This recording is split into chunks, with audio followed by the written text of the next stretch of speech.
The Prabhupada Connection. Causeless Mercy. 2. Looking Eastward. Part 1. By Goradasa. In the late 60s and early 70s, I, like millions of others, had been profoundly influenced by the popular musicians known as the Beatles to look eastward for an alternative to the establishment that represented greedy capitalism and that was sending off young men to be killed in the Vietnam War. When I heard that the Beatles were into meditation, I went to the Winnipeg Planetarium to hear a free lecture on the subject, only to see a couple of men dressed in business suits on stage with graphs explaining how meditation could enhance your income, stress, and all other aspects of material life for a fee of a few $100s. I became very disillusioned by my first experience of transcendence. It didn't seem right that truth was only available to the elite who had the bucks, and anyway, what did a better material life have to do with transcending the material world? At that time I would purchase everything that the Beatles put out on the Apple label of theirs. One such hard-to-get album was the Radha Krishna Temple album, Govinda, which I found in a delete bin to my great joy while visiting Minneapolis. Inside the cover, I had my first glance of Srila Prabhupada and enjoyed hearing the devotional songs.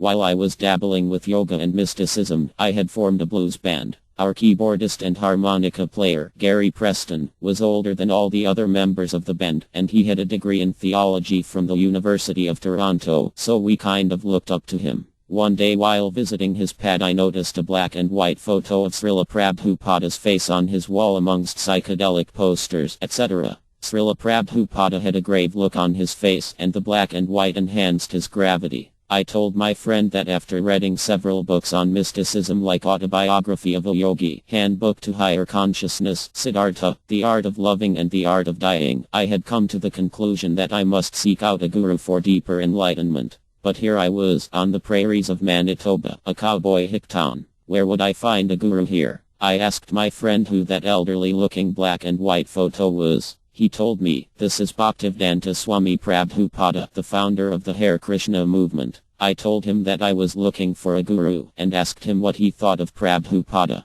I respected his opinion, since he had done a lot more searching and studying than me. He told me that he thought that Srila Prabhupada was one of the best amongst all the gurus of that time because he was not a commercialized Swami like all the rest, who were just cashing in on the yoga bandwagon, making an unethical money-making business of what was supposed to be free, and the price being only one's sincerity. He also told me that Prabhupada had translated the Bhagavad Gita, of which I had already read a couple of half-baked versions, as well as other essential Vedas, and that his was the best. So the seed was planted. I wanted to meet this Prabhupada and learn more about what he had to say. Gary was my Vartma Pradarsaka guru. He pointed the way to Prabhupada for me, and through me, as an instrument, several people would later receive Prabhupada's books. Gary would share the credit. Counted on next page.